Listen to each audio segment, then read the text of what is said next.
Bienvenue sur votre chaîne d'actualité politique Pirate Télévision. Merci Bambaté d'être messana ko beta bon masolo, ko partager des informations, ko partager des données essentielles. Tout solo là parce que Congo est en bon abisso. Congo est en bon abisso, Zambo ba koko na biso. Surtout télémité, on t'a télémasalité. Voilà meke, vous pouvez ça biso confiance wana na Pirate Télévision, de tout ça carabino toujours et loin na bino. Toujours progresser, toujours kende malé mais Nzambe pe azo sunga biso mokolo bando balandi toyeli susu mokolo malelo d'être bara toujours to senga na bino bo s'abonner massivement pour mes amis so courage wana ya koya toujours ko partager basango ya Congo basango ya mboka et le moya bino donc on a la partie est pour tout banda ba information lelo donc moi la partie est kuna ndenge basango e koya de part et d'autre ndenge to koyoka lokito e kotoka les tokoyoka wazelendo ako frapper les tokoyoka fadisa ko contrôler les tokoyoka rebelle rwandais AFC M23 bako kima bako pakata est-ce que zali a solo est-ce que zali masoloté est-ce que zali aventure est-ce que zali masanoté donc plusieurs questions bako ngomani bako mituna est-ce que avançant moise ya solo soki bazo ko avancer pour la niti siko ville ya Uvira ba récupérer en monté ceux bazo ko avancer pour l'année lelo ville ya Bukavu et ba FARDC ba jia ba récupérer en monté parce que jusque là il y a aucune information officielle qui informe à tout Congolais que non on a récupéré telle localité, on a récupéré telle ville, on a récupéré telle masolo et kobetama kaka bongo vraiment certification ezali penzate confirmation na nenga logique ezali penzate mais toko yika soit tout ça ko espérer que ba faire desi ba ko sa musala kitoko to ba sala musala kitoko pour ko ngana biso ebonga ko ngana biso ezo na nenge ezalaki ini et indivisible ezali souci ezali mokano ezali même aussi ko pesa esengo na bandeko bazali bona kati ya partie est pambate basali mobu ebele basali ba mo ebele o lelo ba ko zo esengo te bana kimia te masasi eko beta bana ba ko telengana basi ba mama ba ko zala violé mais lobby boko kama to lelo boko kama malgré tout ce qui se passe là-bas c'est en complicité avec les Congolais bananga ba makila ba kabila ba diongo on est yemo azali à la base ya source na ye ya souffrance na ye pardon à la base à la source ya souffrance babate a pesi bal a fongoli masolo a pesi mongunda passage bandeko isa soni pe mawa na mboka na biso je crois bien vidéo aussi bolandia mo déjà to kozongela mo mingité félicitations à vous et ça peut ende le landimi qu'il y a des journalistes où il y a des soucis en mboka na bango. Il y a des journalistes où quelle que soit tendance politique mais alinga battre la mboka na yi. Il y a des journalistes où va kosala mosala vraiment de manière professionnelle. Thierry Kambundi. Félicitations Kulutu. Ba yami José Makila na plateau ba ko tuna ye motuna. Na roba mingité mais bien mo yoka réponse José Makila boyoka moto tu José Makila boyoka ma réponse et puis toujours on va continuer suivez tout à fait. Quel est le pays qui agresse la RDC aujourd'hui? Le pays qui agresse, mais si nous sommes agressés, c'est une très bonne question. Pourquoi nous ne déclarons pas la guerre vis-à-vis de ce pays? Quel est le pays qui agresse la RDC? Vous posez une question, moi je vous en pose une. Non, Claire, quel est le pays qui agresse la RDC aujourd'hui? Si vous savez que nous sommes agressés, qu'est-ce qui nous manque pour pouvoir nous battre contre ce pays? Ce n'est pas à moi qu'il faut poser cette question. Moi je pose la question, s'il vous plaît. Oui. S'il vous plaît. Oui. Vous avez demandé qu'on vous laisse expliquer. Je voudrais que vous répondiez clairement à ma question. Et je vais vous répondre. Nous sommes aujourd'hui fin octobre 2025. Ouais. Tous les rapports des Nations Unies faisant foi. Quel est le pays qui agresse la RDC aujourd'hui? Si vous me dites que tous les rapports des Nations Unies faisant foi qu'est-ce que les Nations Unies attendent pour condamner très clairement le Rwanda? Ça a été fait. Ça a été fait. Mais répondez à ma question. Pourquoi vous posez une autre question? Pourquoi ça vous met mal à l'aise? Ça ne me met pas. Mais répondez à ma question. Quel est le pays qui agresse la RDC aujourd'hui? Je suis vraiment à l'aise. Mais allez-y, donnez-moi. C'est une question fermée. C'est à vous? Oui. Non. Non, ce n'est pas à moi. J'ai dit les rapports. Je ne suis pas un étudiant pour avoir une question fermée. Je suis un acteur politique. Vous me posez une question et je vous réponds. Par une question. Non. Par une question. C'est aussi une réponse. C'est aussi simple. Mais Thierry, c'est aussi une réponse. Je dis ceci, tout simplement parce que moi, je ne suis pas le garant des institutions.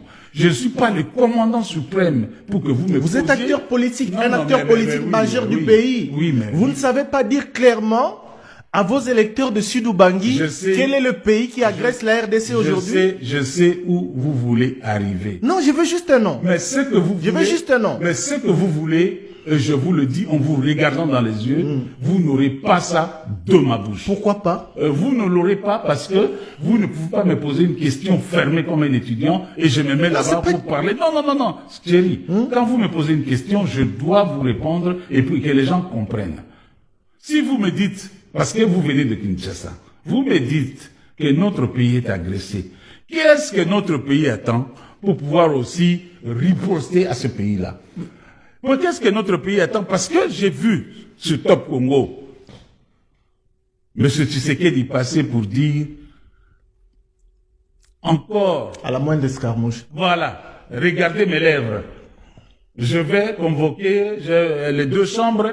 Qu'est-ce qu'il attend si réellement nous sommes agressés pour pouvoir convoquer les deux chambres et déclarer la guerre? S'il déclare la guerre, je le soutiens. Donc vous connaissez ce pays? Je ne connais rien. Vous ne connaissez pas le pays qui agresse la RDC? Je ne connais rien. Vous ne connaissez pas? J'attends que Félix Tshisekedi me le dise. Est-ce que vous avez lu la résolution 2773? Non, j'ai pas lu. Bolandi bandeko balandi.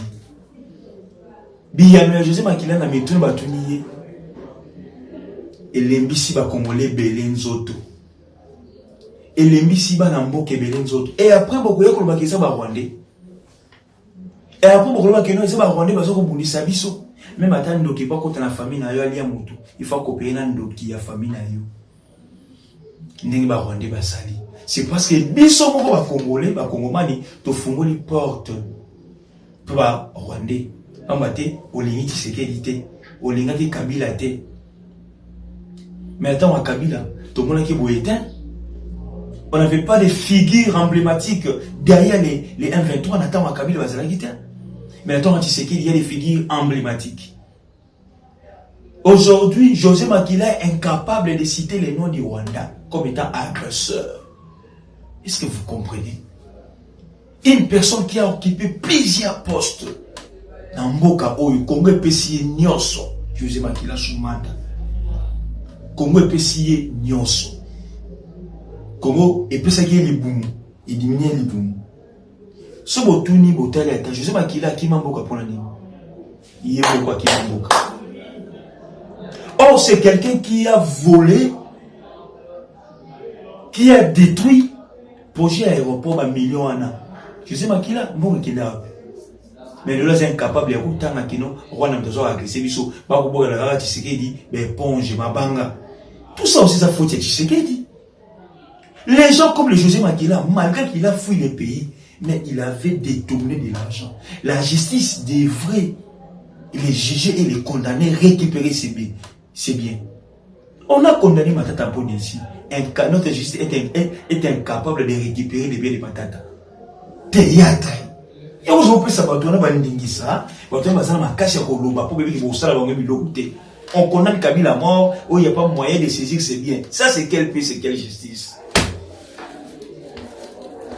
José Makila qui prend le courage de dire ça. Parce que, ici, à accumuler richesse, à Ibi, à Tongana Poto, à Sombana Poto. Mais les Congolais, vont souffrir. Mais comment les Congolais, les idiots, les Gizengi, à comme José Makila, c'est la cima politique. J'ai toujours dit, les Congolais de la diaspora, les politiciens congolais sont des aventuriers et des sorciers. Suivre, écouter les propos de Makila, même si on n'est pas Tshisekedi, oui. Même si on doit s'en aller 2028, Tshisekedi a qui est de tout ça. Mais non, le bâtiment est Kabila, au moins qu'il y a la Zoba. Nous, juste parce que Kabila sont à pouvoir monter dans la Zoba. Excusez-moi. Ceux qui sont minons. Donc, il y a comment on a pouvoir il faut Kabila monter à Boma, à Sanguina, à Zonga. Mais tu es où? Nous sommes dans quel pays? C'est quelle mentalité de la population comme ça, que cher ami téléspectateur? Tout ça, je dis, c'est la faute de Tshisekedi. Les maquillages des vrais enfants, la même qui n'ont pas de bagage, on va faire des bions qui sont en rébellion. Nous n'avons pas de bagage. Mais, bazana bobilo na bazana mo libre. Tokolobani. Très chers amis, on va citer, il y a un fait qui vient de se passer. Je crois bien, si pas hier, c'est aujourd'hui. On a arrêté une femme officier de l'armée congolaise. Cette femme que vous allez voir en tenue militaire, qui a balancé les photos pour annoncer la date future de son mariage avec son amant, soit son futur époux. Alors, c'est comme si ce n'est pas elle qui a publié ces photos, c'est les photographes qui avaient publié les photos. Et la femme là, qui je vous balance aux vidéos et comme une photo virale sur les réseaux sociaux, elle a été arrêtée dans 1980. Famille n'a été. Maintenant, comme tout n'a. Est-ce qu'ils avaient une infraction? Femme militaire, a quand la photo a publié à mon atténie dans mon balinaïe. Ce que c'est infraction. Mais on voit aussi les généraux, les faire. Et plusieurs officiers, ça la bilo quoi bon. Une photo pe, ça na teni na moi sinaï, va publier, va tirer en place publique. Ba kanga mate. Oya moi na moi shi oyo akangami. To yebite. Na sali moi réflexion, na tombé dans des choses. La première chose, c'est d'abord les règlements. Je peux même dire c'est les règlements d'ordre intérieur, il y a armée. Peut-être réglementation à Bango, code éthique et déontologie, peut-être et permettait un mot. La deuxième chose, je peux dire que non, c'est que, bon, officier supérieur, comme ça, mère bilanga, soit, mon conduit, mon quoi, il y a les cas, à boyi, à kangi, à bloquer, et puis si mon conduit kanda, dossier fondami. Je reste sur ces deux hypothèses. Je ne confirme aucune hypothèse, mais je reste dans ces deux hypothèses. Soit, peut-être nous aurons des informations précises. Il y a armée, soit il y a porte-parole, il y a armée, soit il y a porte-parole, il y a vanille, il y a maman, après ce éclaircissement. Soit peut-être le juriste va maîtriser le dossier, on a bien. On va éclaircir peu opinion. Mais, il y a une de moi, je garde mon hypothèse, on a poni, mais je reste dans ces deux hypothèses-là. Donc, moi, si, elle doit être libre à combattre pour ça, le choix naïf. Nous sommes un pays démocratique, laïque. Chacun doit opérer son choix par rapport à la personne et son choix aussi. La catégorie naïf. Sa famille, il bien le bakondi, il va bon libérer, moi na bango, il faut approprier les balles naïf et puis merci beaucoup à vous tous, très chers amis téléspectateurs. Restez branchés sur votre chaîne d'actualité politique et notre télévision. Tout le monde, bye, à la prochaine.